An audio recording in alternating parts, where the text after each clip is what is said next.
मचलम सर्वार्थी साभूतम भावार्दितं त्रिगुणरहितं श्री सद्गुरु नमामि। सच्चिदानंद सद्गुरुनाथ महाराज की जय। सद्गुरु मागीर महाराज की जय। सद्गुरु बाळासाहेब महाराज की जय। ब्रह्मीभूत रंगनाथ महाराज की जय। शांती ब्रह्म एकनाथ महाराज की जय। जय जय रघुवीर समर्थ।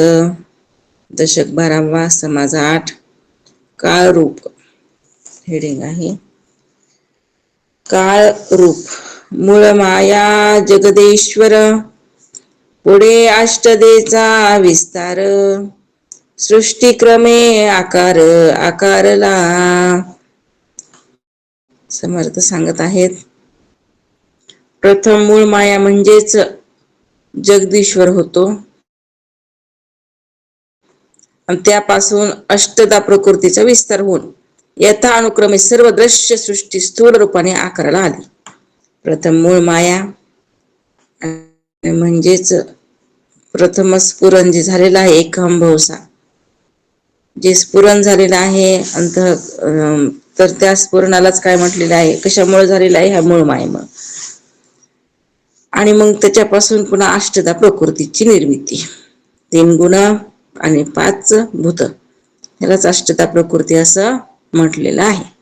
आणि ही पूर्ण दृश्य सृष्टी जी आहे ती काय झाली आकाराला आलेली आहे। हे अवघेची नसता निर्मळ जैसे गगन अंतराळ निराकारी काळ वेळ काहीच नाही।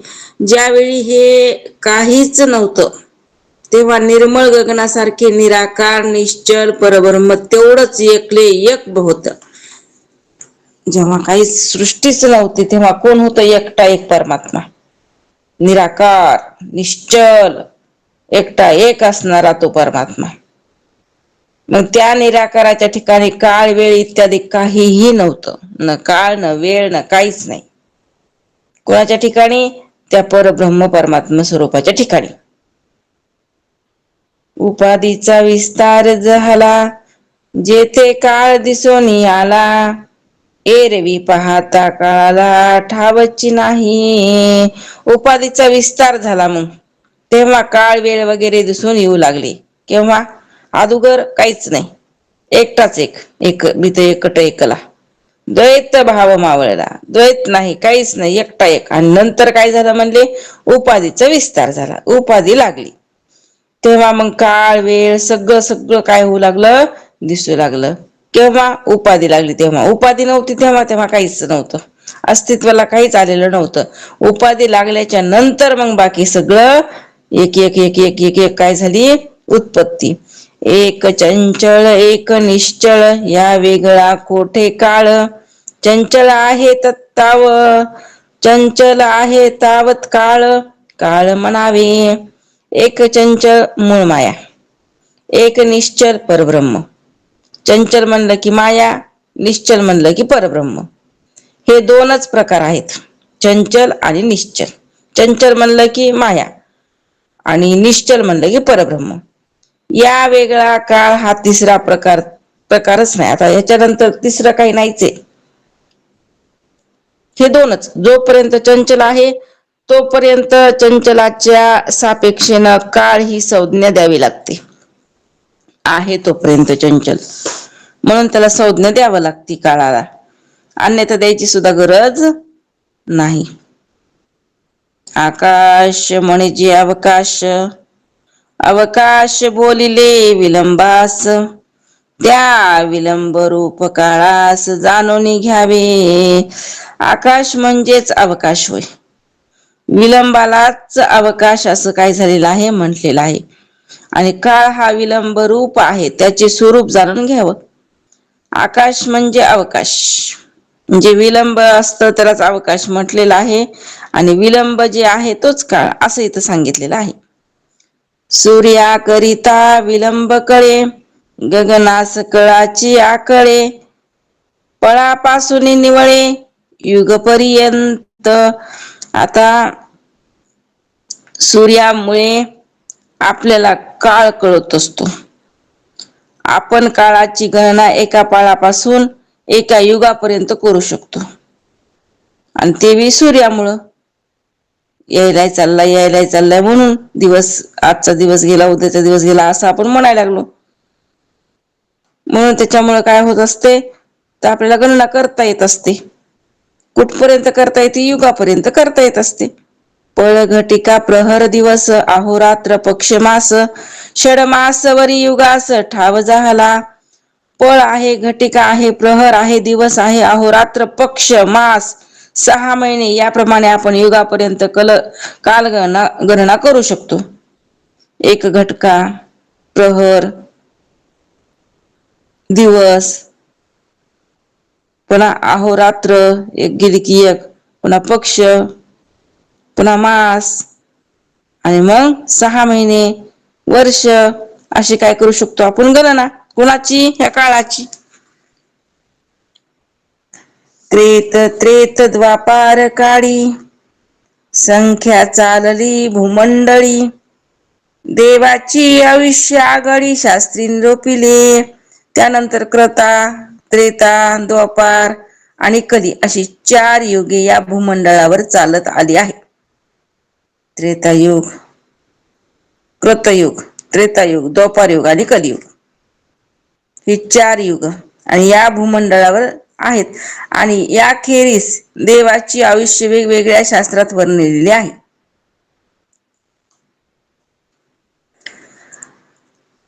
ही कालगणना काय करत आहेत आपल्याला इथं सांगायला लागलेले आहेत समर्थ.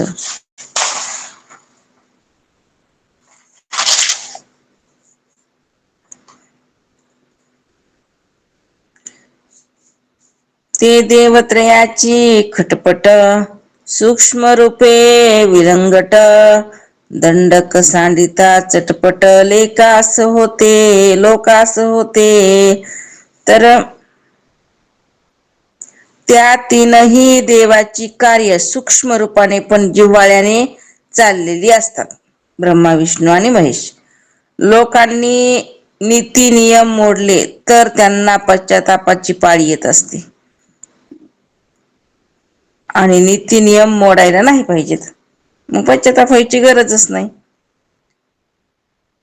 मिश्रित त्रिगुण निवडेना तेने आद्यत सृष्टी रचना. कोण थोर कोण साना कैसा म्हणावा. तिन्ही गुण एकमेकात मिसळलेले आहेत बरं.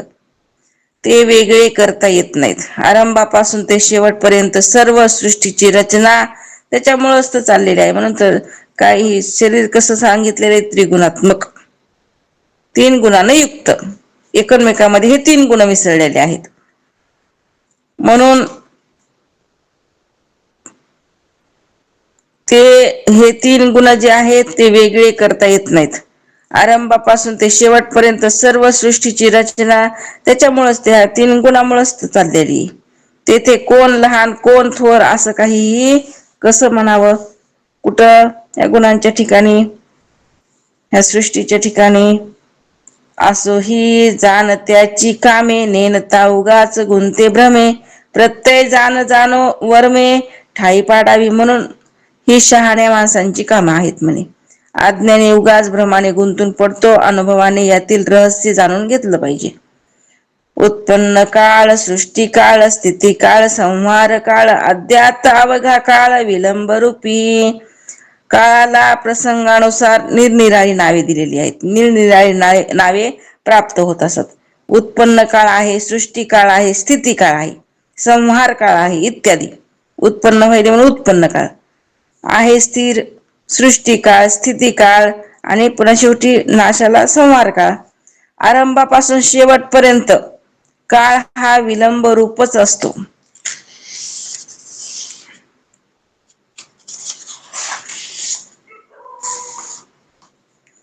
जे जे प्रसंगी जहाले तेत काळाचे नाव पडिले. बरे नसेल अनुमानले तरी पुढे ऐका. ज्या ज्या प्रसंगी जे जे घडते त्या प्रसंगानुसार काळाला नाव पडलं. तर्काने जाणता येत नसेल तर पुढे सांगतो ऐका, म्हणजे कसं पडलं नाव ते. पर्जन्य काळ, शीतकाळ, उष्ण काळ, संतोष काळ, सुख दुःख आनंद काळ प्रत्यय येतो. पर्जन्य काळ वेगळा, शीतल काळ वेगळा, उष्ण काळ वेगळा, संतोष काळ वेगळा, सुख दुःख आनंद काळ यांचा प्रत्यय आपल्याला प्रत्येकाला येत असतो.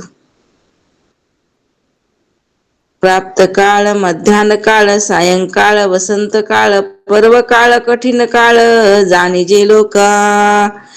तर प्राप्त काळ, मध्यान्ह काळ, सायंकाळ, वसंत काळ, पर्व काळ, कठीण काळ इत्यादी लोक जाणत असतात. जन्मकाळ, बाळत्व काळ, तारुण्य काळ, वृद्धापकाळ, अंतकाळ, विषम काळ, वेळ रूपे. जन्मकाळ वेगळा, बाल्यकाळ वेगळा, तारुण्य काळ वेगळा, वृद्धपान काळ वेगळा, अंतकाळ वेगळा, विषम काळ वेगळा, हे वेळेनुसार प्राप्त होतात. हे आपल्याला सगळ्याला अनुभव आहे. जन्मताचा काळ, बाल्यकाळ, पुन्हा तरुण झाल्यावरचा काळ, पुन्हा म्हातारपण, वृद्धपण काळ, शेवटी अंतकाळ बी झाला. पुन्हा विषम बदलला काळ. हे वेळेनुसार प्रसंगानुसार प्रत्येकाला काही परिचयाला आहे.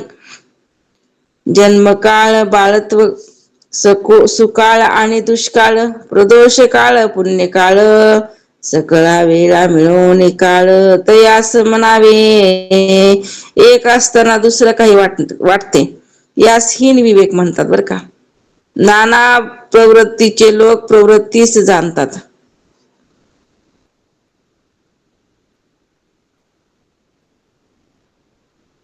सुकाळ आहे, दुष्काळ आहे, प्रदोष काळ आहे, पुण्य काळ आहे, या सर्व वेळांना मिळून काळ नाव दिलेलं आहे. असं ते एक वाटते एक, त्याचं नाव हीन विवेक. नाना प्रवृत्तीचे लोक प्रवृत्ती जाणती, प्रवृत्ती चाले अधोमुखे, निवृत्ती धावे अर्धमुखे, अर्धमुखे नाना सुखे विवेकी जाणती. मग आता एक असताना दुसरेच काही वाटतं, ह्याला हीन काळ म्हणायचं. नाना प्रकृतीचे लोक प्रवृत्ती काय करत असतात, जाणत असतात. प्रवृत्ती अधोमुखाकडे म्हणजे अनेकत्वाकडे जाते आणि निवृत्ती उधरमुखाकडे म्हणजे एकत्वाकडे जात असते. धावतीची कुणाकडे, एकत्वाकडे. एकत्वामुळेच नाना सुख प्राप्त होत असतात, हे विवेकी लोक जाणतात. म्हणून अनेकत्वाकडे जाण्यापेक्षा निवृत्तीकडे म्हणजे उधर्वमुखाकडे, एकत्वाकडे जाणं हे सुखकारक असतं, असं इथं सांगायला. ब्रह्मांड रचना जेथून झाली, तेथे विवेकी दृष्टी आली.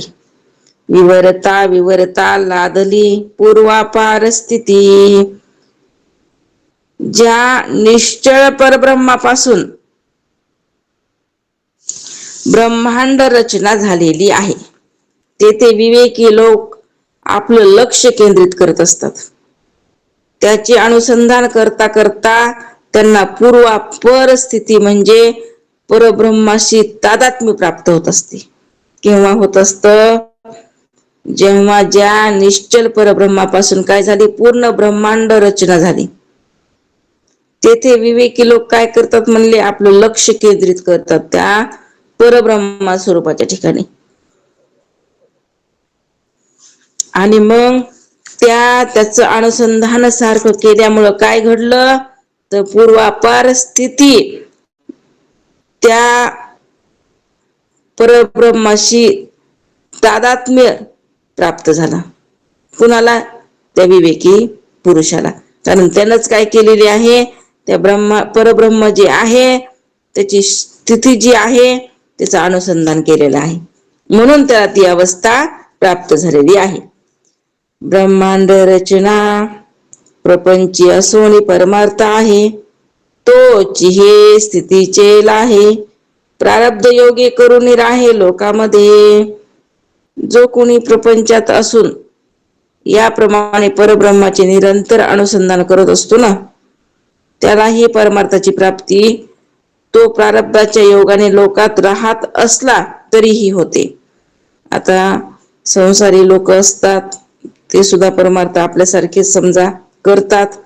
तर इथं महाराज सांगतात, प्रारब्ध बलांश जे जे भोग आहेत ते भोगावंच लागतात, सुखाचे असो दुःखाचे असो. त्यानुसार हा संसारी, हा प्रापंचिक काय करतो, संसार करत करत परमात्म स्थिती जी आहे तिच्या अनुसंधानामध्ये राहण्याचा प्रयत्न करत असतो.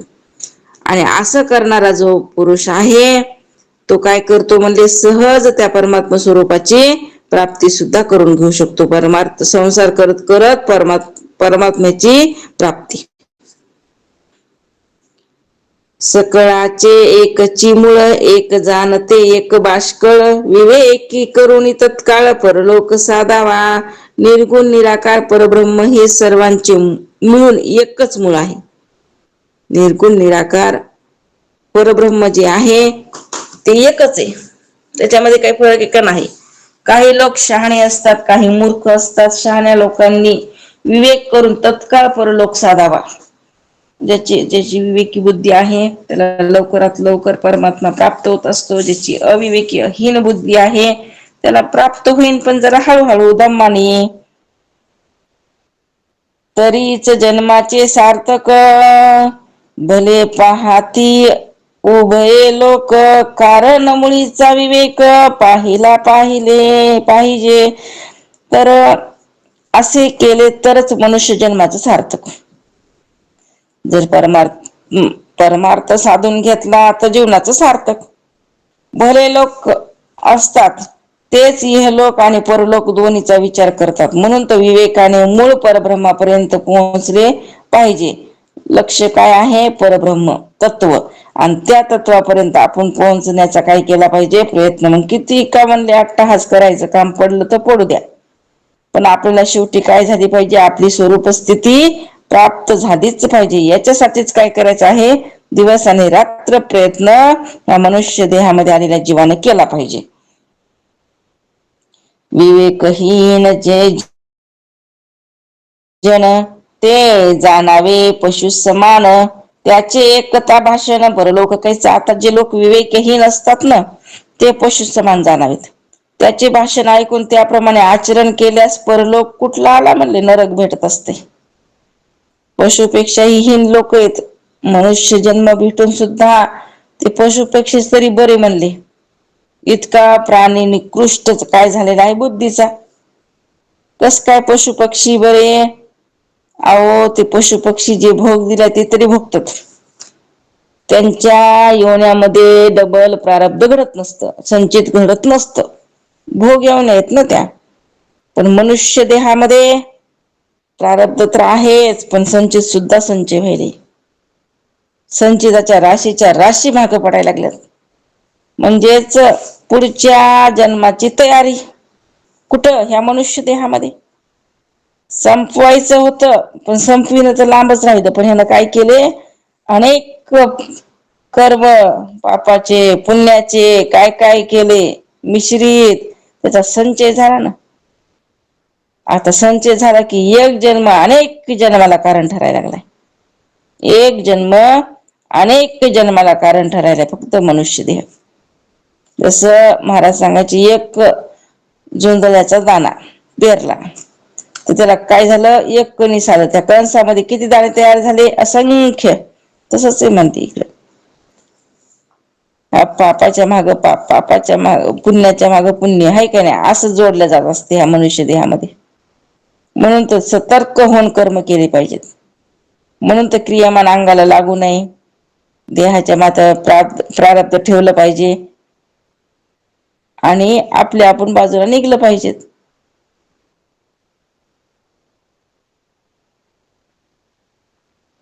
पण काय होत नाही, इथपर्यंत झेपच जात नाही.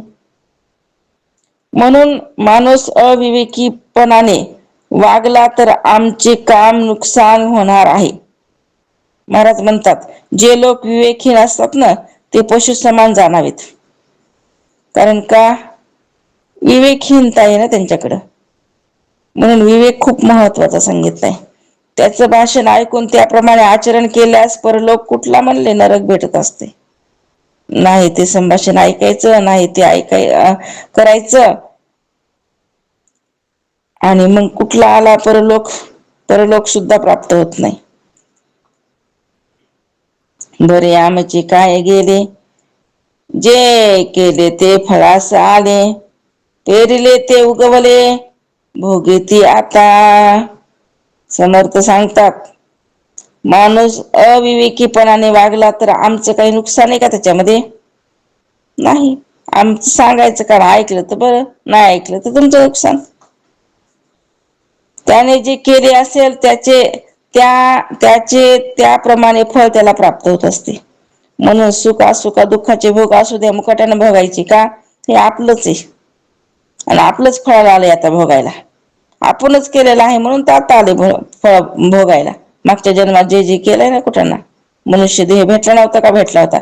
त्या मनुष्य देहामध्ये आपलं हित साधून घेतलं नाही, कुठाना केला होता म्हणून तर आता सुखाचे दुःखाचे जे काही भोग आहे तिथं समोर ते आता त्याला काय करावं लागायले? प्राप्त करून, कारण भोगावं लागायला लागलेत ना.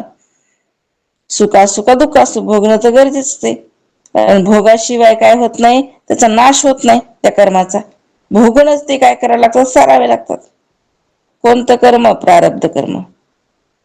म्हणून सावध व्हायचं, आता क्रियमान लागलं नाही पाहिजे अंगाला. संचित काय झालं?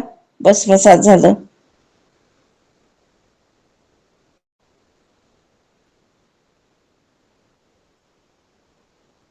मग महाराज तर तेच सांगायलेत, माणूस अविवेकीपणाने वागला तर आमचं काही नुकसान होणार नाही. त्याने जे केले असेल त्याचे त्याप्रमाणे त्याला फळ प्राप्त होत असते. जे पेरलं असेल तेच आता उगवते आणि तेच आता त्याला भोगावं लागत आहे.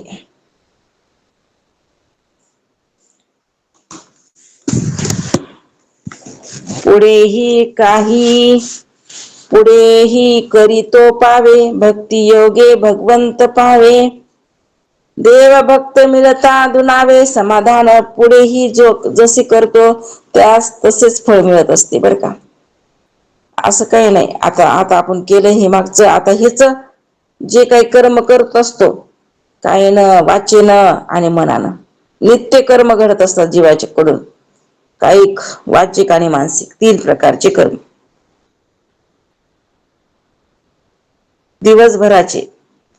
म्हणून पुढेही जो जसे करतो त्यास तसं फळ मिळत असतं. म्हणून भक्ती योगाने भगवंताची प्राप्ती करून घ्यावी लागत असते. देवभक्ताचे मिलन झाले की समाधान दुपटीने वाढत असते. कीर्ती करून नाही मेले, ते उगेच आले आणि गेले. शहाणे होऊन भुलले काय सांगावे. जे मरणापूर्वी कीर्ती संपादन करीत नाहीत ते जगात उगाच येतात आणि जातात. शहाणे असूनही भुलतात. याला काय म्हणायचं मग? समर्थ सांगायला लागलेत. येथील येथे अवघेची राहावे, ऐसे प्रत्ययास येते. कोण काय घेऊन जाते सांगना का. समर्थ म्हणतात येथील सर्व वस्तू व्यक्ती येथेच राहतात. ही गोष्ट तर नेहमी अनुभवाला येते प्रत्येकाला. इथलं काही नेतय का? काहीच नेत नाही. किती कमवा, इथल्या इथं जाग्यावरच राहणार आहे. सोबत काही सुद्धा येणार नाही. येणार आहे तुमचं घर दार बंगला गाडी काही येणार नाही. म्हणून तर मरताना कोणी काही घेऊन जाते का? जाते का? नाही जात. म्हणून तर सिकंदर राजाने सांगितलं होतं माझे काय करू नका, हात बांधू नका. का बरं? काही हेतू होता? एवढं दोन्ही हाताने कमवलं म्हणजे संपत्ती, सगळं आयुष्य त्याच्यामध्ये घातलं संपत्ती कमवण्यामध्ये. नेलं का सोबत बांधून गठुडं? काहीच नाही. सगळं इथंच. काय नेलंय सोबत? नेत नाही का काही सोबत? नेतय ना. काय नेतय? पाप आणि पुण्याचं गठुडं. ते मात्र जीव सोबत घेऊन जात असतो आणि त्यानुसार मग पुढच्या येवण्या. पापाचं फळ दुःख भोगणं, पुण्याचं फळ सुख भोगणं.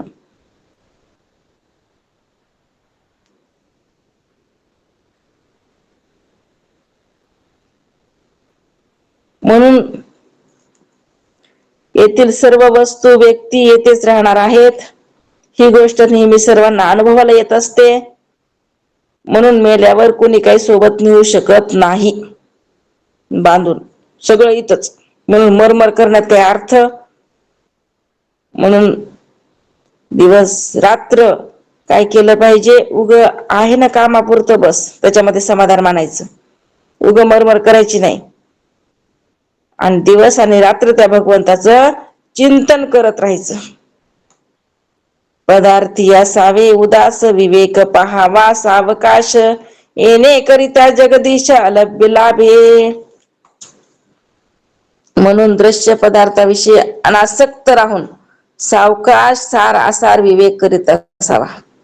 जे दृश्य आहेत ना पदार्थ त्याच्यामध्ये आसक्त राहायचं नाही. म्हणून अन का आसक्त केव्हा राहणार नाही मनुष्य, जर त्याच्याकडे विवेक असेल तर. मग आसक्ती सोडून सार काय आहे आसार काय आहे हे कळाल्याच्या नंतर. पण आसक्त मनुष्य जे आहे त्याच्याकडे विवेक नसेल त्याच्यामध्येच अडकून राहते. शेवटच्या श्वासापर्यंत त्याला तेच आठवते. मूर्छित जरी अवस्था असेल तरी त्याला चिंतन त्या परपंचाच होत असते. माझं असं माझं तसं माझं तसं, आणि जशी गती जशी मती तशी गती पुन्हा. कारण मरताना जशी स्थिती असल, मरण काळाला जेव्हा ज्याचं चिंतन सुरू असल तसेच पुढं काय आहे म्हणले भोगायला तेच होते म्हणले पुढं. कारण जशी मती तशी गती सांगितलं. जन्म घेणे लागे वासनेच्या संगे, वासना तशी राहिली तसा जन्म आहे म्हणते पुढं. म्हणून तो तुकोबराय दिवस आणि रात्र त्या भगवंताच्या चिंतनामध्ये डुबून राहत होते. दिवस आणि रात्र. शेवटी म्हणून तर त्यांना काय झालं होतं म्हणजे सदैव वैकुंठ गमन केलं त्यांनी. कारण का एक क्षण सुद्धा ते भगवंताला सोडत नव्हते. आपल्यासारखं नाही वेळेनुसार. दिवस आणि रात्र त्यांना वेळ सुद्धा काय नव्हती माहिती नव्हती. फक्त आणि फक्त काय फक्त भजन. त्या नामाला काळ नाही वेळ नाही. काळ वेळ नाम उच्चारिता नाही. अशी स्थिती संत महात्म्यांची. म्हणून ते संत होऊन गेले ना. त्यांनी फक्त विचार परमात्म्याचा केलाय. त्यांनी बाकीच्या गोष्टीचा फलकटाचा विचार केला नाही. त्यांनी फक्त साराचा विचार केलाय. आपण फलकटाचा विचार करत बसतो. म्हणून आपला वेळ फलकटात चाललाय का सारामध्ये चाललाय. दिवसभराचा विचार केला का आपण. कारण आपण विचारच करत नाही. त्यांना शिंक जांभळी सुद्धा नकोशी वाटत होती. आपलं तर म्हणले तासन तास निघून निघू चाललेत. नाही त्याच्यामध्ये आहे त्याच्यामध्ये नाही त्याच्यामध्ये तासोन तास दिवसान दिवस प्रहारला प्रहार, तरी सुद्धा काय होईना जीव सुधरणा झालाय. म्हणून होता होस तर आपणच आपल्याला सुधरून घेतलं पाहिजे. सांगणारे सांगत असतात ऐकायचं नाही एकानं सोडून द्यायचं नाही. तर त्याच्यामधलं काहीतरी बोध धरी म्हणा. काहीतरी बोध धरी म्हणा. काहीतरी मनाला पटलं पाहिजे. आणि ते बोध घेऊन चिंतन केलं पाहिजे की आता आपल्याला नको बाबा हे. एकदा एखाद्या वेळेस आपल्याला एखादी गोष्ट कळाली कोणाची एखाद्या व्यक्तीची की ही अशी अशी व्यक्ती आहे. ते अगोदर आपण त्याच्यावर डोळे झाकून विश्वास केला. पण नंतर कळालं की ही अशी अशी, मग आपण त्याच्या नादी लागतो का. नाही लागत. तशी ही मायारूपी व्यक्ती आहे. ती कळालंय तिचं कसं तिच्यामध्ये गुंतल्यावर काय अवस्था होती, ती कशी झुलवी ती हे आपल्याला चट कळाले. म्हणून आपण तिच्या नादी लागू नये. आपण अलिप्त राहावं तिच्यापेक्षा. निरंतर परमात्मा स्वरूपामध्ये निवास करावा. पण आपण काय करतो मायेच्या स्वरूपाला सोडायचा पत्ताच नाही. जोपर्यंत ते सुटणार नाही तोपर्यंत हे प्राप्त होणार नाही ना. एका वृत्तीमध्ये एकच, एका मध्ये एकच तलवार. तसं एका वृत्तीमध्ये एकच बसणार. एक तर तुमचं माया तरी बसल नाही तर परमात्मा तरी बसल.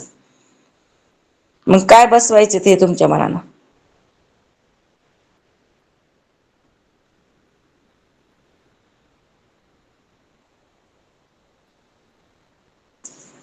म्हणून महाराज म्हणतात दृश्य पदार्थाविषयी अनासक्त राहून सावकाश सार असार विवेक करीत राहावा. म्हणजे विवेकाच्या योगे जगदीशाला अलभ्य लाभ होतो. विवेक जवळ असेल तर सार आसाराचा निवाडा होईल. आसार सोडून साराकडे ह्याची प्रवृत्ती होणार आहे.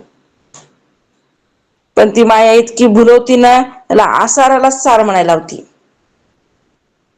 आसाराला सार म्हणायला लावती त्याच्यामध्ये झुलवती.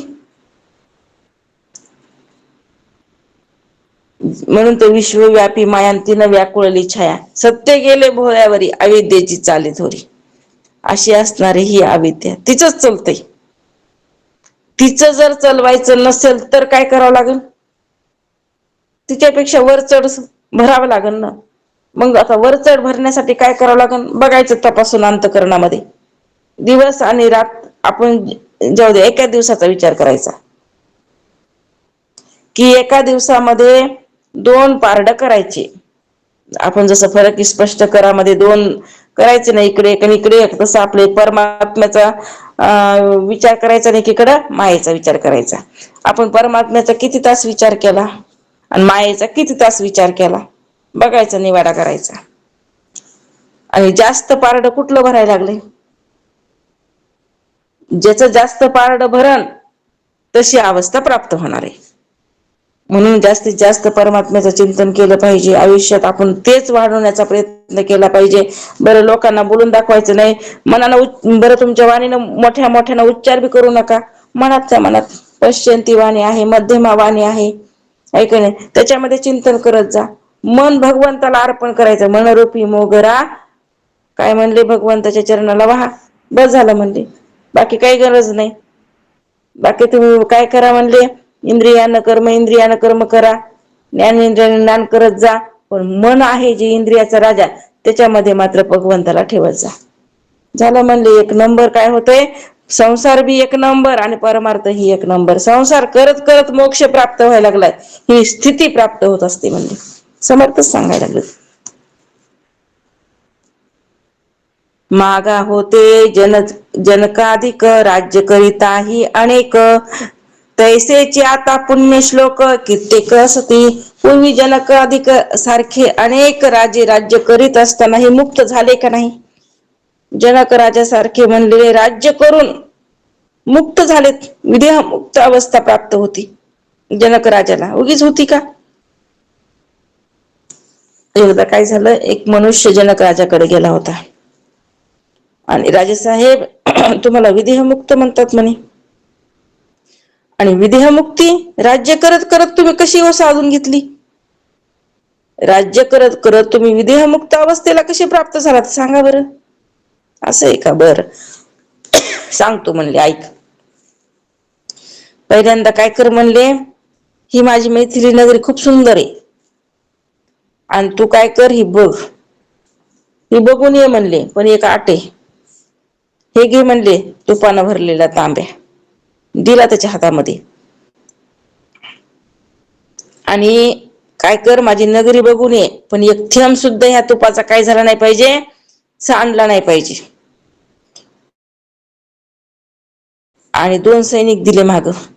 हे बघ म्हणले, तुपाचा एक जरी बुंद पडला खाली की हे सैनिक काय करतील म्हणले, तलवारीनं तुझं मुंडक छाटतील.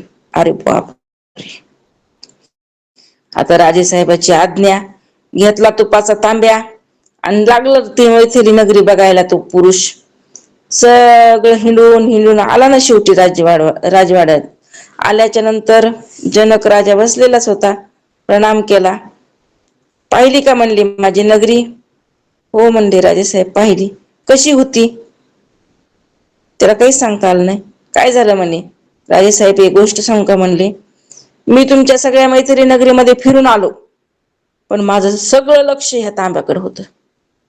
माझं सगळं लक्ष कुठं होतं? ह्या तांब्याकडे, की ह्या तांब्यातला एक जरी बुंद खाली पडला की तुमचे हे सैनिक माझं मुंडकं शिरछेद करणार होते. सगळं लक्ष कुणाकडे? तांब्याकडे. अरे येड्या म्हणले, ह्याच्यामध्येच तर मग माझं उत्तर आलं ना. ते कसं?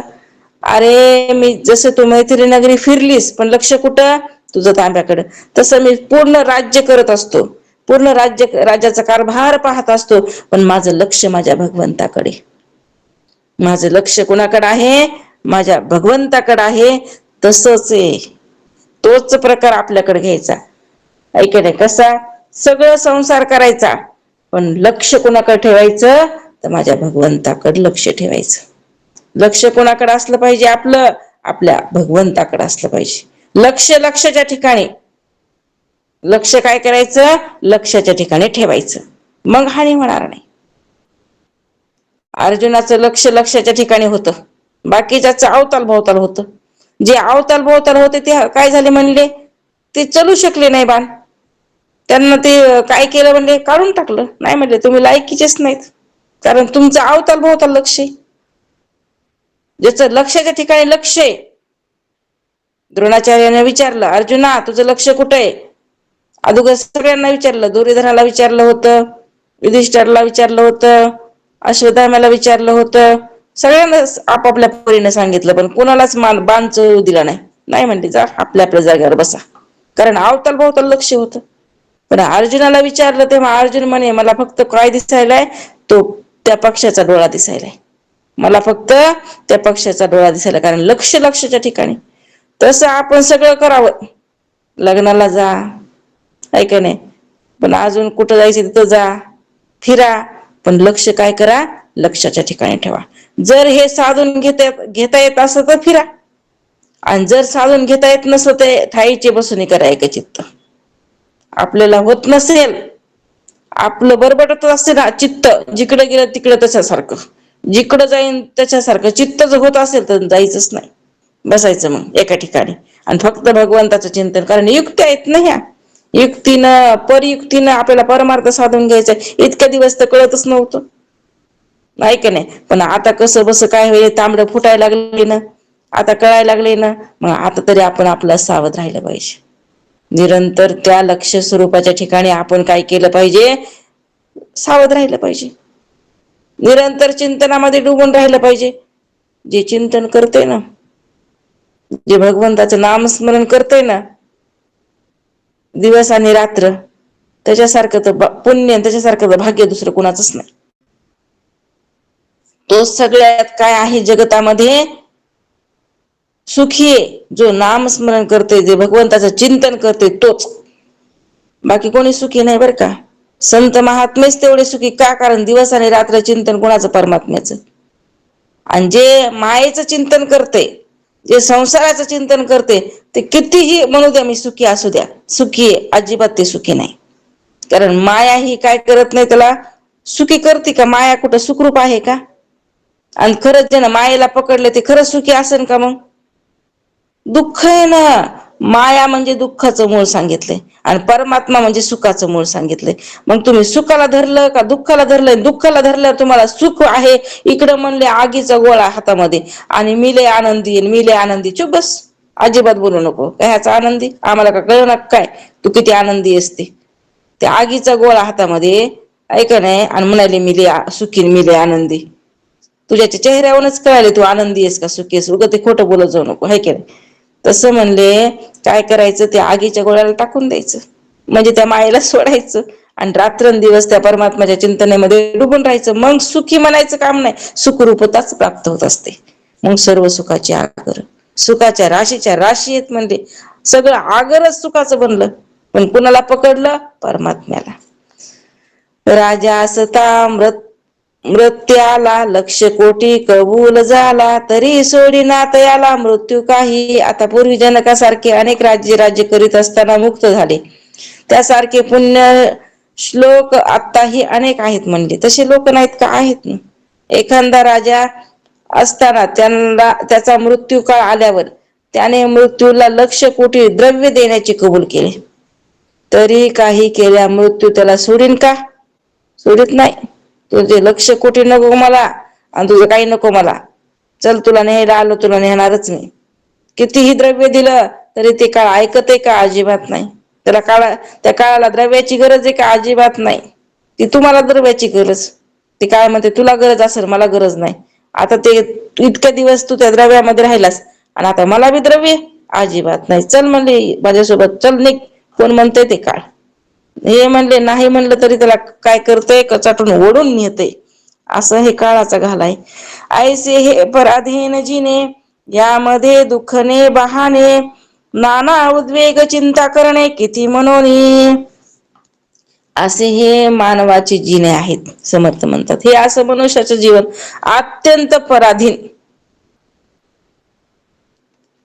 त्यातच दुःखनी बाणी, त्याच्यामध्ये दुःख आलं, नाना उद्वेग आले, नाना चिंता आल्या, यांनी माणूस त्रयस्थ होतोय. ते किती म्हणून सांगायचं.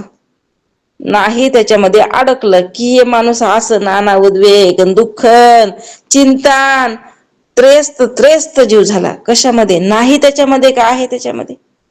नाही त्याच्यामध्ये. अरे तुला पहिल्यांदा सांगितलं ना, सगळं मिथ्या आहे, खोट आहे, नाशिवंत आहे. का नादी लागलास? सांगून बी ऐकत नाहीत. सांगून बी न ऐकल्यामुळे हे काय व्हायला लागले, चिंताग्रस्त झाला, चिंतेमध्ये डुबला, दुःखाच्या सागरामध्ये बुडाला. का बरं? न कळण्याचा परिणाम. संत साधू संत सांगू लागले. विवेकाच्या स्वरूपात पहिल्यांदाच सांगितलं सत्य काय आणि मिथ्या काय. पण ह्याला मिथ्या सुटच न झाले ना, मिथ्या सोडतच नव्हतं हे. आणि म्हणून अवस्था अशी. म्हणून असे हे मानवाचे जीने अत्यंत पराधीन आहे. त्यातच दुःख आणि बाणी, नाना उद्वेग, नाना चिंता यांनी माणूस त्रयस्थ होतो. ते किती म्हणून सांगावं, असं समर्थ सांगतात. हाट भरला संसाराचा, नफा पहावा देवाचा, तरीच या कष्टाचा पर्याय होतो. या प्रकारे याप्रमाणे या संसाराचा बाजार भरलेला आहे. काय आहे? हा संसाराचा, हा मायेचा बाजार आहे. आणि या देवाची प्राप्ती, हा नफा कसा मिळेल ते आधी पाहावं लागते. नाही तर मोबाईल घेतला हातामध्ये, बघायचं होतं कीर्तन, पण जे बघत बसलं काही बी तेच मग एक एक एक एक असं पुढे हात एकदा त्याचं सुरूच असते. कसा वेळ गेला पत्ता लागत नाही. कारण ही मायाच तशी, मायाच तशी आहे. ह्याला सुधरू देत नाही. मायेचा बाजारच भरलेला आहे. कसा वेळ जातो पत्ता सुद्धा लागत नाही. म्हणून याप्रमाणे हा संसाराचा बाजार भरलेला आहे. यात देवाची प्राप्ती हा नफा सांगितलाय बरं का. हा नफा कसा मिळेल ह्याचा आपण काय केला पाहिजे? प्रयत्न. अगोदर नफा कसा मिळेल हे बघायला पाहिजे. तोट्याचा विचार करायचा नसतो. त्यासाठी कसून प्रयत्न करावे लागतात. तरच सर्व कष्टाचा मोबदला मिळत असतो. म्हणून तर तप करावं लागतंय. तपेवीन दैवत्व. सकाळी उठणं ही तपश्चर्याच आहे. नामस्मरण करणं ही तपश्चर्याच आहे. ऐका नाही, आपण आता ते रामकृष्ण हरीचा जप करायला तपश्चर्याच आहे ना. तपच घडायला लागले. पुण्यात जमा व्हायले का पापामध्ये जमा व्हायले? पुण्यामध्ये जमा व्हायला लागले.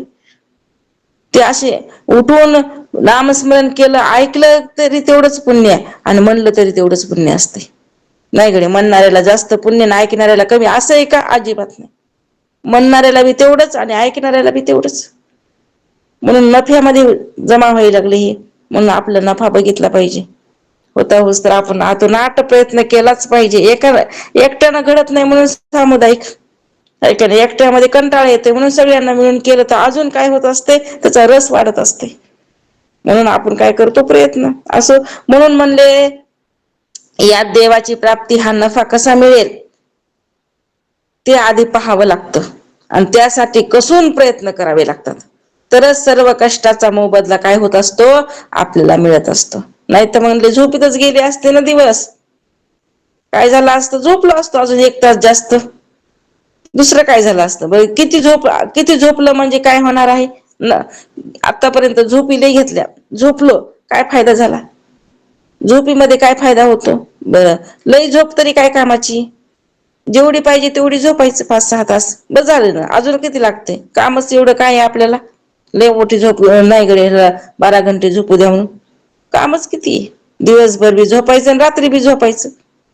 म्हणून काय करायचं? जरासं बाजूला निघून परमार्थात मध्ये नफा कसा भेटन, तो परमात्मा आपल्याला कसा प्राप्त होईल, देवाची प्राप्ती कशी होईल, याचा आपण काय केला पाहिजे? विचार. इति श्रीदास बोधे गुरु शिष्य संवादे काळ रूप नाम समाज 8वा समाप्त. अवधूत चिंतन.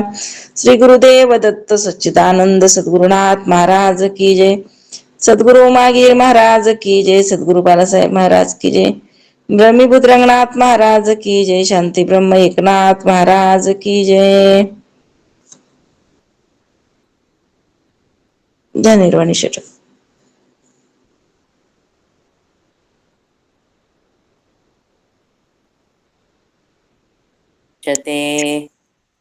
ओम पूर्णमदः पूर्णमिदं पूर्णात् पूर्णमुदच्यते पूर्णस्य पूर्णमादाय पूर्णमेवावशिष्यते.